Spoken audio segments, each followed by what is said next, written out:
Bom dia, boa tarde, boa noite, seja lá a hora que você esteja vendo esse vídeo. Eu pretendia gravar outra coisa para essa semana. Eu tinha feito um roteiro, organizado tudo bonitinho no computador, sendo que eu coloquei uma caixinha de perguntas no Instagram e uma pessoa perguntou sobre meus poetas preferidos. Sempre acho difícil de responder isso porque para mim são os poemas preferidos. Mas tem alguns que se destacam e eu comecei a pensar nos meus padrões e até na minha própria produção. Não sei se vocês já notaram ou se você não me acompanha. Eu tenho um Instagram só de poemas e um pouco da minha vida, que é o Bagunça de Memórias. E a minha ótica sobre muitas coisas, sobre a vida é uma mistura de, principalmente sobre o amor, é uma mistura de trágico com sagrado ao mesmo tempo. Quando eu digo sagrado, eu não digo dogmas religiosos, eu falo como é algo muito profundo que mexe e molda e forma e transforma a alma humana. Então, quando eu tento pensar nessas circunstâncias, eu ligo imediatamente ao poema, à poesia, e eu separei alguns para dividir com vocês. Não são. Podem ser, vocês podem contar como uma recomendação, como recomendações. Porém, esses aqui eu separei para contar para vocês, ler para vocês, na verdade, esses meus poemas preferidos. No meu mergulho nessa estrada de poemas, um que fisgou bastante a minha atenção foi Charles Bukowski. Sim, eu sei quem é o autor. Eu sei que ele é muito problemático e que é muito difícil digerir certas obras dele, tanto que eu não tenho mais a prosa literária de Bukowski, eu tenho a poesia, eu tenho o lirismo de Bukowski. Os contos e os romances, honestamente, eu acho que são melhores deixados para lá, porque são muito problemáticos e certas vezes eu não consigo digerir. Eu preciso queimar o livro, porque é muito problemático. Então, assim, eu tento separar o autor da obra, apesar de que Bukowski é uma marca muito forte, principalmente no movimento da literatura maldita, e eu era perdidamente apaixonada por esse movimento quando eu era adolescente, porque eu me encontrava muito nesses trechos de literatura que a gente vê almas perdidas, pessoas que não acham que terão salvação, e eu sempre me identifiquei como uma dessas pessoas, principalmente dentro da literatura, tanto que quando eu pego um livro de Bukowski, ele já é todo marcado. Vamos tentar focar aqui na câmera. Sim, vai ficar sem foco mesmo. Esse já tá todo marcado. Esse aqui eu coloquei uns lápis dentro pra ficar mais fácil pra achar os poemas. Mas eles tendem a ser muito marcados. Eu tinha cerca de 8 ou 9 livros de Bukowski. Alguns eu dei, outros eu vendi. Mas esses poemas são os que me perseguem desde os 16 anos aos 26. Então, assim, faz 10 anos que eu leio, releio esses mesmos poemas. Eu separei alguns. Vamos começar primeiro com essa obra dele, que é uma coletânea de Bukowski sobre o amor. Não é uma coletânea muito antiga, mas é uma coletânea muito boa. Ela foi, acho que de 2017, e eu comprei no mesmo ano de 2017. Eu acho legal, porque tem ilustrações que Bukowski fazia para os poemas dele, tem fotos. Então, assim, esse livro acaba sendo toda uma experiência. Mas lembrando, se você quer uma coisa fofa, romântica, bonitinha, idealizada, este cara não é pra você. Vamos lá.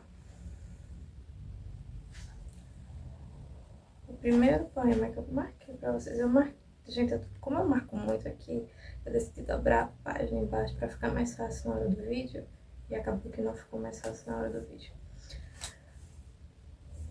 Um dos poemas que me marcou muito, que até hoje eu quero fazer uma tatuagem com, eu ainda não sei, uma ilustração, um trecho, o nome, é Bluebird. A tradução dessa edição ficou como O Tordo Azul. Eu preferiria traduzir como O Pássaro Azul, mas é liberdade do tradutor. Então vamos lá. O Tordo Azul. Há um tordo azul no meu coração que quer sair, mas eu sou duro demais com ele. Eu digo, fique aí, não vou deixar que ninguém veja você. Há um tordo azul no meu coração que quer sair, mas eu despejo uísque sobre ele e inalo fumaça de cigarro. E as putas e os bartenders e os balconistas de mercearia nunca sabem que ele está ali dentro. Isso foi o vento, gente, perdão. Há um tordo azul no meu coração que quer sair, mas eu sou dura demais com ele. Eu digo, fique quieto. Você quer me ferrar? Quer foder a minha situação? Quer detonar a minha venda de livros na Europa? Há um tordo azul no meu coração que quer sair, mas eu sou esperto demais. Só deixo sair algumas noites, quando todo mundo está dormindo. Eu digo, sei que você está aí, então não fique triste. Depois eu coloco de volta, mas ele está cantando um pouco, ali dentro. Não deixei morrer completamente. E nós dormimos juntos assim com o nosso pacto secreto.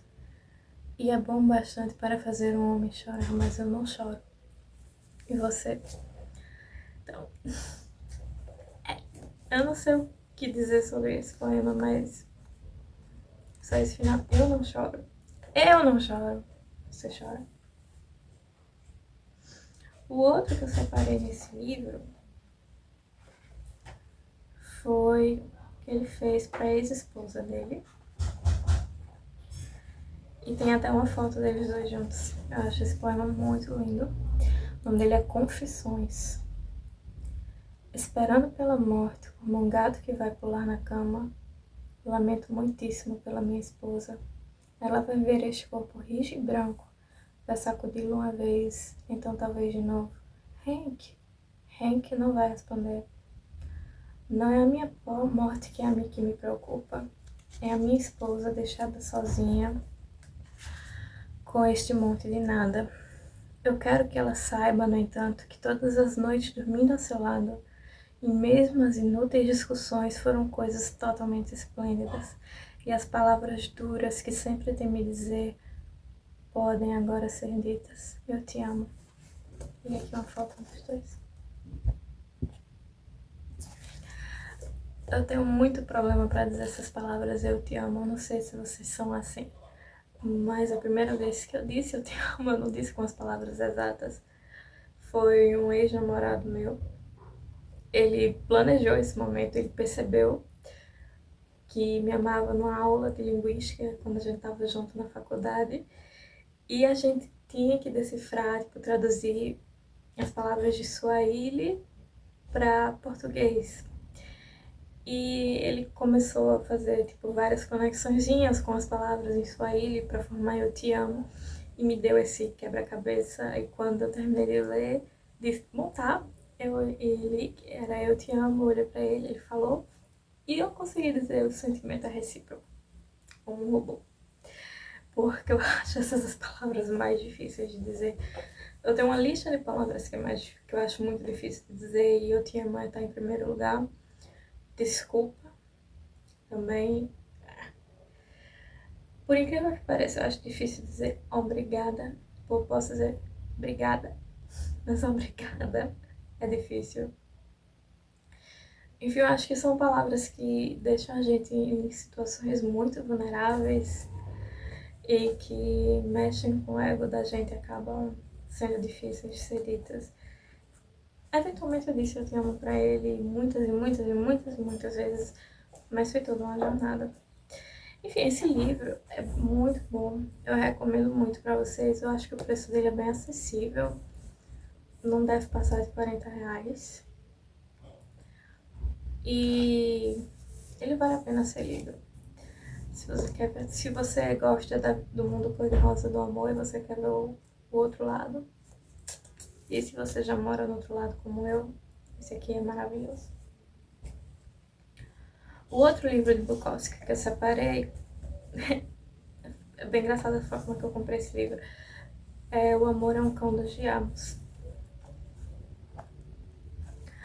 Eu tinha conhecido um cara na internet e a gente tinha combinado de sair, pra gente ver um filme no cinema. E eu cheguei uns 20 minutos mais cedo porque eu queria passar na livraria, na leitura e comprar esse livro. Mal sabia eu que os meus 20 minutos mais cedo iam terminar virando 2 horas de espera, porque o cara simplesmente atrasou 2 horas pro nosso encontro e mandando várias desculpas. Eu já tava tipo, ah meu Deus, eu já esperei meia hora, já esperei 40 minutos, já esperei 50 minutos. Quando eu vi, eu esperei 2 horas. Mas eu não me incomodei tanto porque eu fiquei imersa aqui nesse livro e o encontro não foi essas coisas todas, como você já deve imaginar, para alguém chegar 2 horas de atraso. E foi um filme nacional de comédia besta que a gente viu, rolou uns beijinhos e sumiu. E valeu a pena porque eu consegui ler esse livro inteiro enquanto eu esperava pelo cara. Vamos ver qual foi o ano? 2017. O primeiro poema que eu separei pra vocês, lembrando, os poemas de Bukowski, alguns são muito curtos, são raros, mas eles tendem a ser bem longos. Então eu espero que vocês tenham paciência de ainda estar comigo aqui. Esse poema aqui se chama Um Poema Quase Feito. E ele também tá nessa coleção de poemas que estão comigo há mais de uma década. Vamos lá. Eu vejo você bebendo numa fonte com suas minúsculas mãos azuis. Não, suas mãos não são minúsculas, elas são pequenas e a fonte é na França, de onde você me escreveu aquela última carta e eu respondi e nunca mais obtive retorno. Você costumava escrever poemas insanos sobre anjos e Deus, tudo em caixa alta, e você conhecia artistas famosos e muitos deles eram seus amantes. E eu escrevia de volta, está tudo bem, vá em frente, entre na vida deles, não sou ciumento, porque nós nem nos conhecemos. Estivemos perto uma vez, em New Orleans, metade de uma quadra, mas nunca nos encontramos, nunca o contato. Assim você seguiu com os famosos, escreveu sobre os famosos e, claro, descobriu que os famosos estavam preocupados com a fama deles, não com a jovem e bela garota em suas camas que lhe dava aquilo e que acordava de manhã para escrever em caixa alta poemas sobre anjos e Deus. Nós sabemos que Deus está morto, eles nos disseram, mas ao ouvi-la eu já não tinha certeza. Talvez fosse a caixa alta. Você era uma das melhores poetas e eu disse para os editores, publiquem-na, publiquem-na. Ela é louca, mas é mágica, não há mentira em seu fogo. Eu te amei como um homem ama uma mulher que jamais tocou, para quem apenas escreveu, de quem manteve algumas fotografias. Eu poderia ter te amado mais se eu tivesse sentado numa pequena sala, enrolando um cigarro e ouvindo você mijar no banheiro. Mas isso não aconteceu. Suas cartas ficaram mais tristes, seus amantes te traíram. Criança, escrevi de volta, todos os amantes traem. Isso não ajudou. Você disse que tinha um banco em que ia chorar e que ficava numa ponte, e a ponte ficava sobre um rio, e você sentava no seu banco de chorar todas as noites e descia o pranto pelos amantes que te machucaram e te esqueceram. Escrevi de volta, mas não obtive qualquer retorno. Um amigo me escreveu contando do seu suicídio 3 ou 4 meses depois de consumado. Se eu tivesse te conhecido, provavelmente teria sido injusto com você ou você comigo. Foi melhor assim.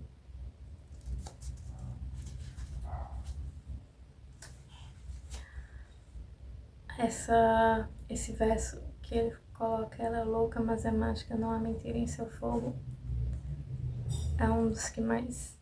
Esse poema inteiro mexe comigo, mas esse verso eu tinha sempre a ideia de que eu ia tatuar ele na costela. E hoje eu não sei onde eu vou tatuar ele, mas eu sei que eu vou tatuar.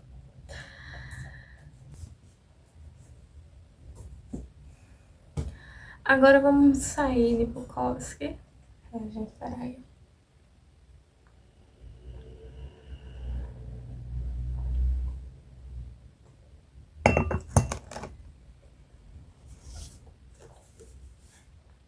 E entrar na literatura nacional. Eu tinha mais poemas para dividir com vocês, mas eu imaginei que se eu fosse falar de todos, ia ficar um vídeo de 1 hora. Então eu decidi que seria melhor selecionar um pouco menos. Esse livro se chama A Pequena Coreografia do Ateus, escrito por Aline Bey. Eu esqueci de mencioná-la quando perguntaram nos stories, mas ela tem 2 livros, se eu não me engano, esse e O Peso do Pássaro Morto. O Peso do Pássaro Morto destruiu meu emocional, eu li em uma tarde, e isso aqui eu também li em um dia. É uma história de uma menina que se chama Júlia, que cresce em um lar problemático, vive relações problemáticas. Basicamente, Júlia, a gente clicou, sabe? A gente se encontrou nas páginas. E ela escreve essa história como se fosse um poema. Aliás, essa história é escrita na estética poética. Não é uma prosa, é uma longa história de poesia. E eu separei alguns trechos que eu queria mostrar para vocês. Novamente, ela também é... Eu tenho esse apego por coisas mais realistas ou pessimistas, dependendo do seu ponto de vista. E a forma que ela vê o amor, que ela retrata o relacionamento, inclusive tendo como base o relacionamento dos pais, essa menina Júlia. Meus pais são separados, o tempo que eles passaram juntos foi extremamente traumático. Para mim também como filha, naquele meio de briga, de álcool, de insegurança, e isso deixa muita cicatriz de uma pessoa. Vocês já devem saber, isso é uma das situações mais comuns aqui no Brasil. E é por isso que eu me identifiquei tanto com esse livro. Eu acho que eu li esse livro 3 vezes no mesmo mês, quando eu comprei ele em 2021.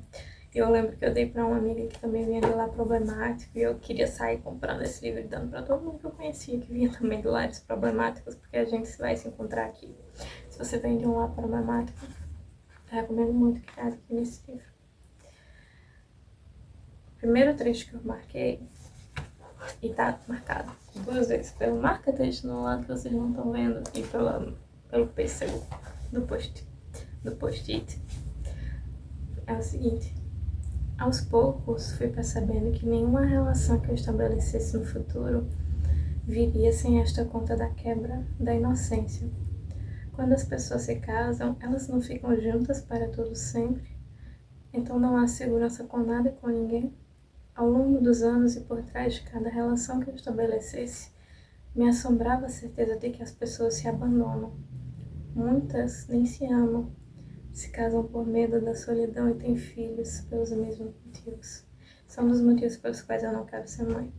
Não quero ter um filho só para ficar, para não morrer só.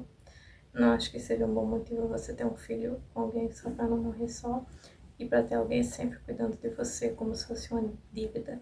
O filho não pediu para nascer, ele não lhe deve nada, foi você. Dependendo da sua circunstância, claro, que ele pediu para que ele nascesse. Então eu acho injusto quando cobram que o filho vira um cuidador eternamente em dívida com aqueles pais.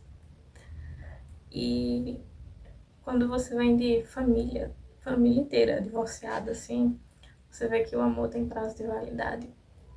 E vocês devem ter visto muito isso transparecendo pelos meus poemas. Eu falo do amor num mês, numa noite, em encontros, mas eu não gosto de eternizar. Que seja feliz, que seja bom enquanto dure. Às vezes é para sempre, e às vezes para sempre é isso aqui. Então é bom saber.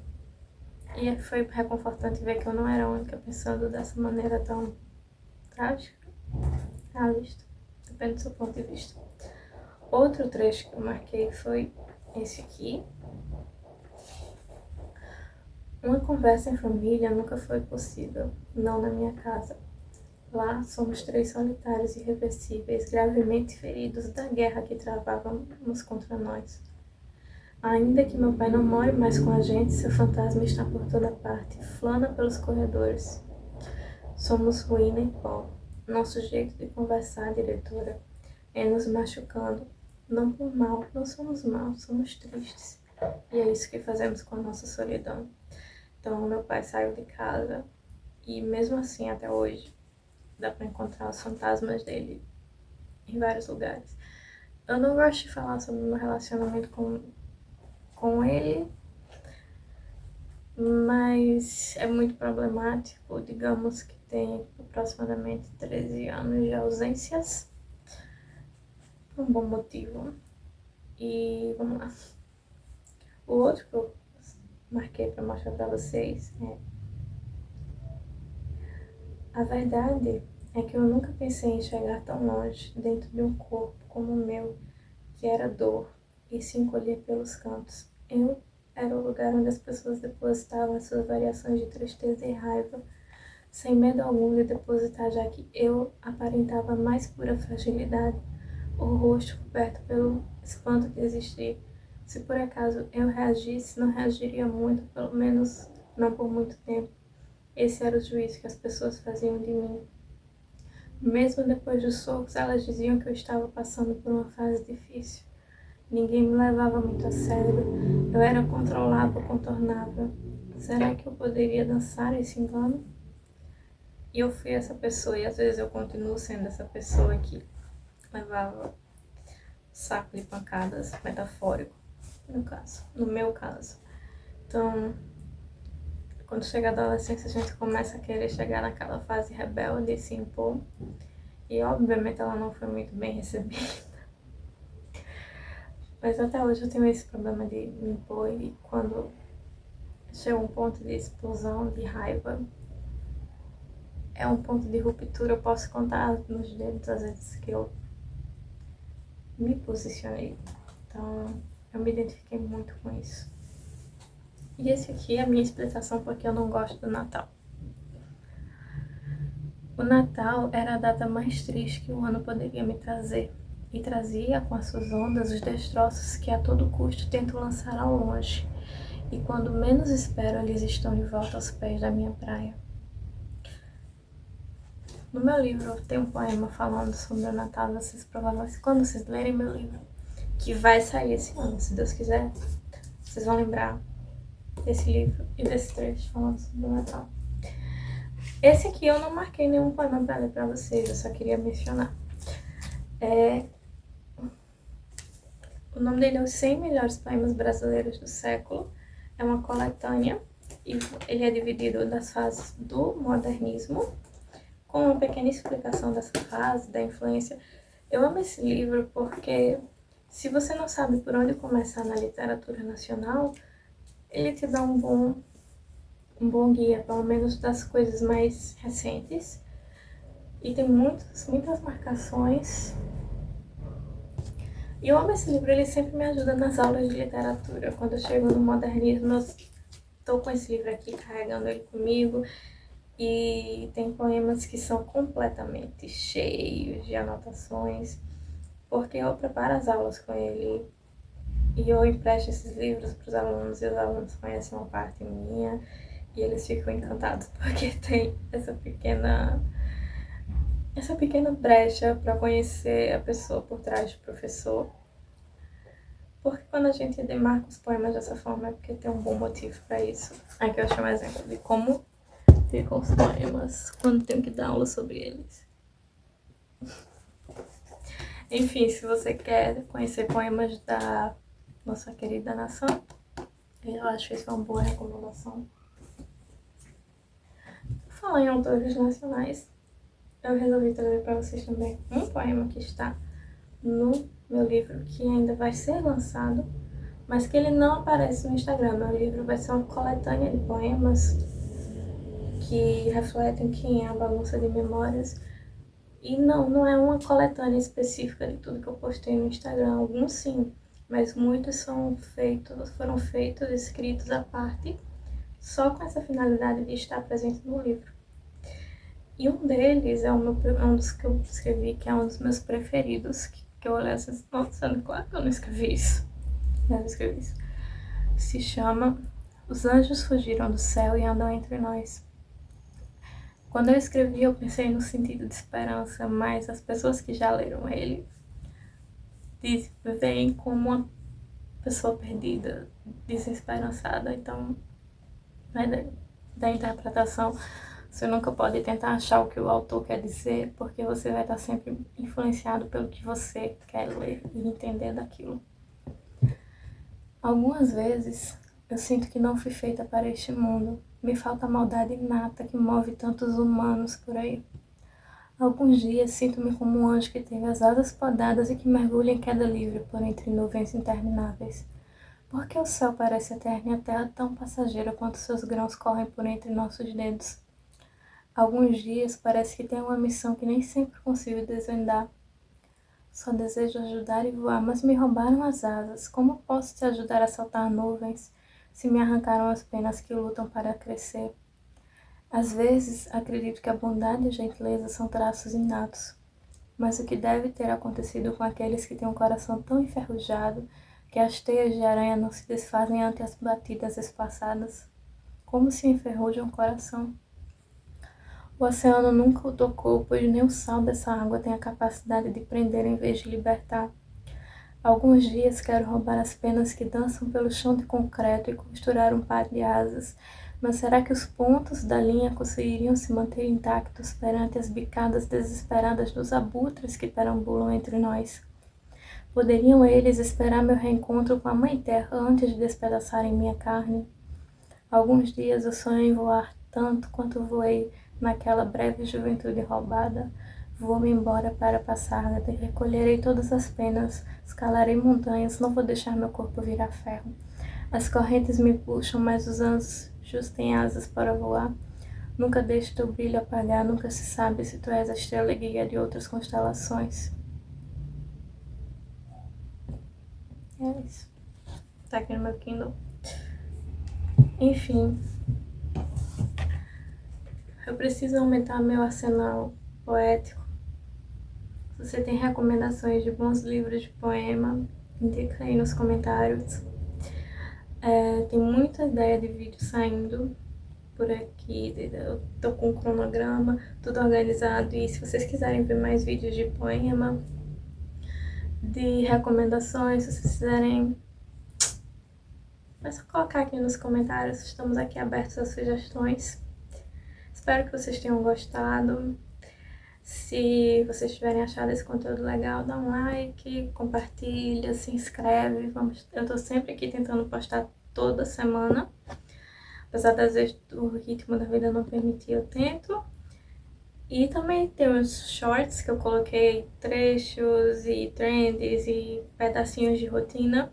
Se você quiser ver mais. E é isso. Se você quiser mais poemas desta pessoa, dá uma olhada no Instagram, Bagunça de Memórias, tá? Vou deixar tudo na descrição. Espero que vocês tenham um ótimo fim de semana. Agora eu preciso almoçar, porque minha barriga está roncando. Beijos e até a próxima.